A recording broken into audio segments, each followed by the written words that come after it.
Жиын дегеніміз не? Жиын ұғымын қалай түсінеміз? Жиын ортақ белгісі бар заттар жиынтығы. Жиын ұғымы математиканың негізінде жатқан жалпы ұғымдардың бірі. Сондықтан жиын ұғымының дәл анықтамасын беру мүмкін емес. Біз жиын деп нені түсінетінімізді ғана айта аламыз. Әдетте жиын ретінде әртүрлі заттардың алдын ала берілген ерекшеліктері бойынша біріктіруді айтамыз. Жиын қиылысады, жиын бірігеді, тең жиындар болады. Жиындар кез келген элементтен тұрады. Жиын ішкі жиыны болады. Жиын бос жиын бола алады.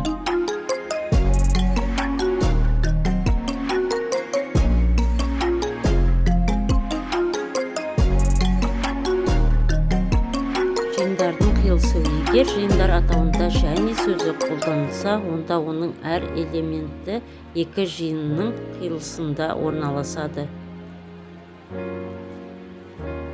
Жиындардың бірігуі.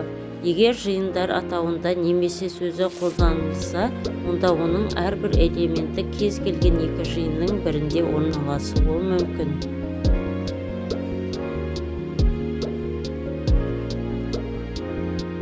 Егер екі немесе одан да көп жиындағы элементтер саны тең және барлығы бірдей элементтерден тұратын болса, ондай жиындарды тең жиындар деп атайды. Егер В жиынының әрбір элементі А, онда В жиыны А жиынының ішкі жиыны деп аталады. Бос жиын бірегей болып табылады.